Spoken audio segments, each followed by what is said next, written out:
ça a été un déclic la première fois que je suis tombée sur une toile de Pierre Soulages.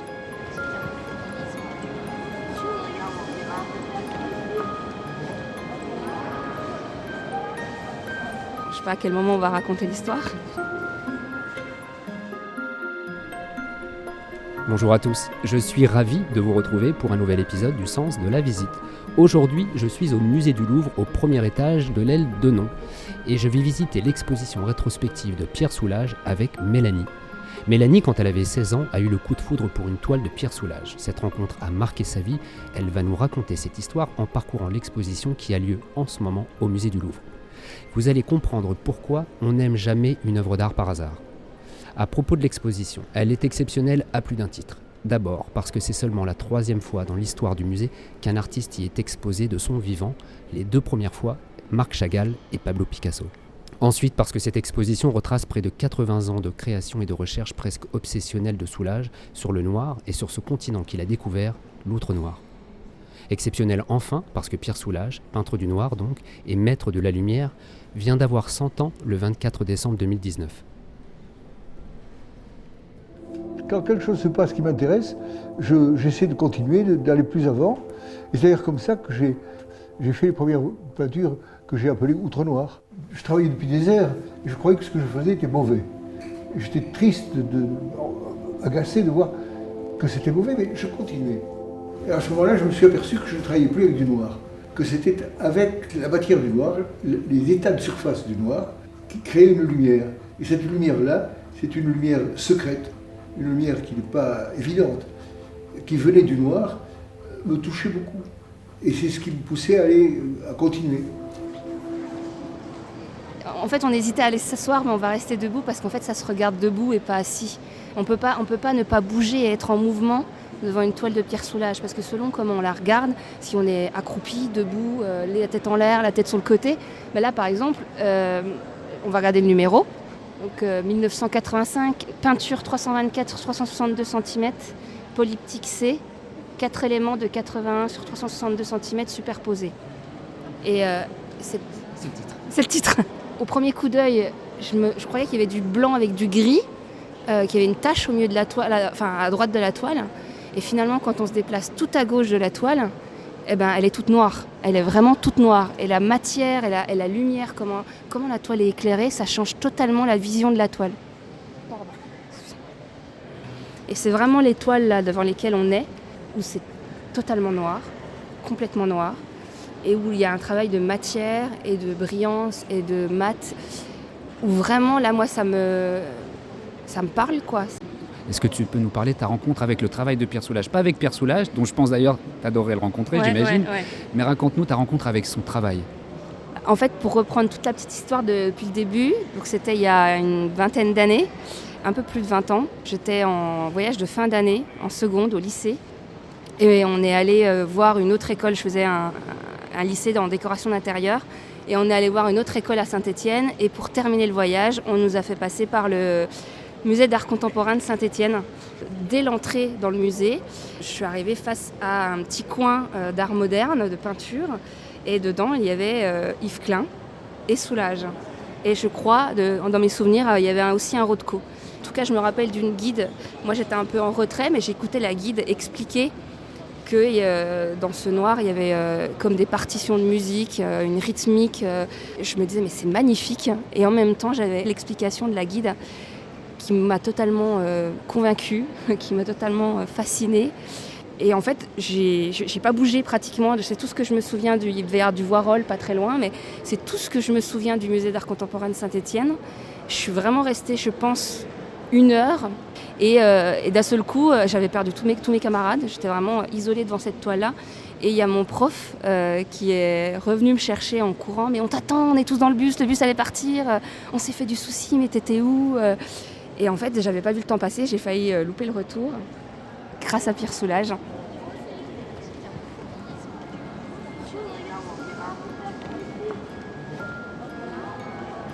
Alors, comme j'aimais peindre, comme de toujours j'aimais peindre, j'ai décidé, à ce moment-là, vraiment, de faire de la peinture ma vie. Mais ça s'est déclenché à Conques, c'est vrai.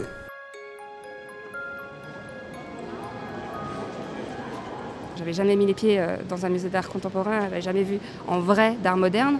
Moi, la seule vision de l'art moderne que j'avais, c'était dans les Trois Frères, dans la culture populaire, le Kundelic, plutôt Braque, Vasarely. Moi, on m'avait jamais sensibilisée à l'art du tout, enfin du moins à cet art-là. Et du coup, j'ai pas lâché. Bon, j'avais quand même dans mon cursus lycée, j'avais un peu quand même d'art appliqué, d'histoire de l'art. Et puis j'ai atterri aux Beaux-Arts. Mais par contre, tout comme Pierre Soulages, ce que j'ai appris il n'y a pas très longtemps, j'ai été déçue par le cursus des écoles d'art sur le côté formatage, ça ne me parlait pas. On ne peut pas faire ce qu'on veut en fait, on ne peut pas être vraiment ce qu'on a envie d'exprimer. Par chance, si j'ose dire, le concours se passait à l'école des Beaux-Arts et j'ai vu un peu ce qu'on faisait dans cette école. J'étais tellement horrifié que j'ai failli partir. Mais par déférence pour ce professeur, j'ai décidé d'attendre le résultat du concours. Et quand j'ai su que j'étais admis, j'ai pris immédiatement le train pour Rodez, destiné à ne pas y entrer. Par exemple, pendant mon cursus aux Beaux-Arts, comme j'étais à Besançon, et qu'à Besançon, alors je ne sais pas aujourd'hui, mais déjà à l'époque, il n'y avait pas beaucoup d'endroits où je pouvais voir de l'art. Donc du coup, je me trouvais les petits trains à 10 €. Enfin, c'était vraiment pas cher. Il y a des allers-retours qui partent très tôt le samedi matin et qui reviennent assez tard le samedi soir pour faire un aller-retour à Paris, pour aller passer une journée entière dans le musée Pompidou pour pouvoir en voir plus, quoi. On peut venir d'un milieu ouvrier, enfin d'un milieu social où les parents ou la famille n'a pas du tout de sensibilité à l'art, et encore moins à l'art contemporain. Il suffit d'une visite dans un musée pour que ça déclenche tout le reste. Un tableau, une visite, un moment, un instant T à 16 ans. Donc c'est à l'âge où on peut être un peu paumé. Et non, il a fallu une visite, un tableau, pour après ça déclenche toute la suite de mon histoire, quoi. Tu penses que c'est le destin ? J'aime pas dire qu'il y a une forme de destin, mais en tout cas il n'y a pas de hasard. Quand tu t'appelles Mélanie, déjà. Oui, c'est vrai. Tu connais la racine latine du mot Mélanie, qui veut dire sombre. Ouais. C'est fascinant quand même.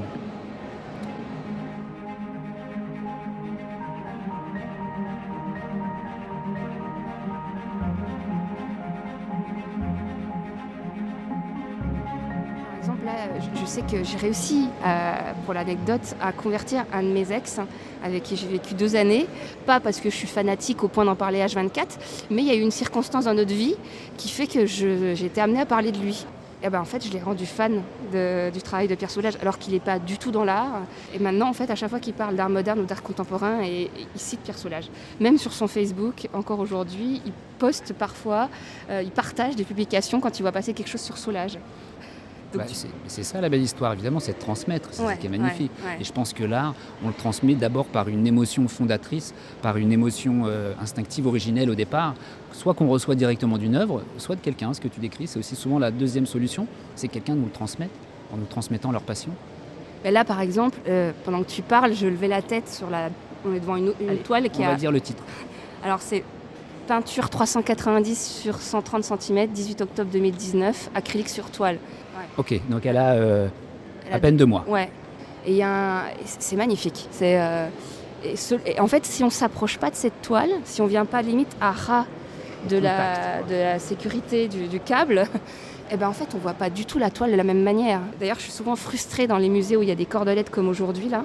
Parce que parfois, j'ai envie de coller mon œil à 10 cm de la toile. T'as envie de toucher avec les yeux. Ouais, clairement. Mais vraiment, approchez-vous, reculez-vous. Moi, c'est ce qui fait que je suis tombée amoureuse du travail de Pierre Soulages. C'est que vraiment, il y a une forme de danse. C'est-à-dire qu'on est un coup à droite, un coup à gauche, un coup on lève la tête, un coup on est face à la personne. Enfin, tiens, j'ai dit la personne. On est face à la toile. C'est marrant, ce lapsus. Il y a de la vie pour toi, là, dans ces toiles, dans ces peintures ? Le geste, il est unique. Il y a de la matière, il y a des aplats, il y a des erreurs peut-être. J'ai envie de rebondir sur ce que tu dis sur les erreurs, parce que moi, c'est quelque chose qui me marque beaucoup dans son œuvre, c'est les défauts des peintures, si on peut appeler ça des défauts. C'est qu'ils se permettent à ce point-là de laisser des défauts sur la toile. Moi, c'est ce qui me touche personnellement. Mais les défauts, on ne les voit pas si on est à 4 mètres de l'œuvre. C'est-à-dire que si on ne s'était pas rapproché c'est comme la même là... chose avec les gens. Non, mais c'est vrai. En fait, les défauts des gens et donc les défauts de la peinture font la force de la peinture.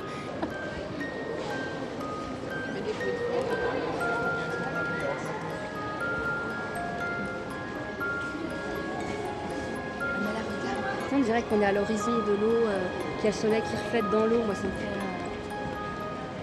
En tout cas, quand j'aime vraiment, et là, Soulage, il en fait partie. D'ailleurs, à chaque fois que je pars en expo avec des copines, il n'est pas rare que je prenne 20 mètres de recul pour voir la toile et la regarder, et puis m'en rapprocher tout doucement. Parfois, elles se moquent de moi, parce que je vais être du genre à... elles n'ont pas forcément la même sensibilité que moi à l'art, donc du coup, elles me voient faire des 180 degrés de droite à gauche de la toile et de la regarder dans tous les angles. Même là, on est à nouveau, on a bougé par rapport à tout à l'heure quand je parlais, on est retourné devant la première toile dont j'ai parlé. De 1985, ouais. Et en fait, on a l'impression, selon comment on la regarde, qu'il n'y a pas que du noir. Et celui qui le regarde est dans le tableau, donc par conséquent.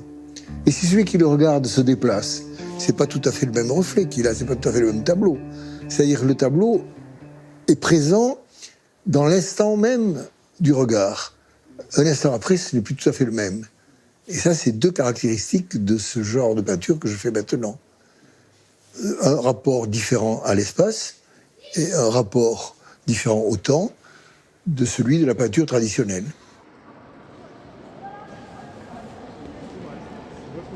On laisse travailler l'imagination en se demandant, tiens, comment, un peu comme quand on écoute une musique, qu'on se dit, tiens, là, il y a du piano, là, il y a de la guitare, là, il y a de la basse, il y a de la... En fait, là, on se dit, tiens, il a pris quoi comme outil, comment il arrive à faire ça?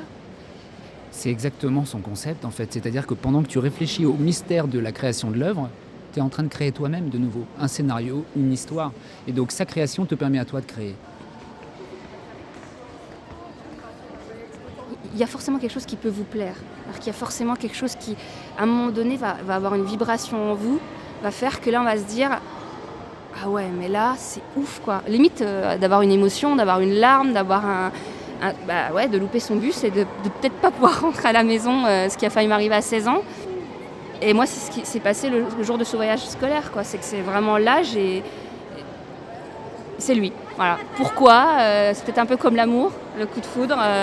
Un jour, on croise quelqu'un et ça vibre, il y a des énergies qui se parlent et on se dit, allez. C'est Soulage pour la vie.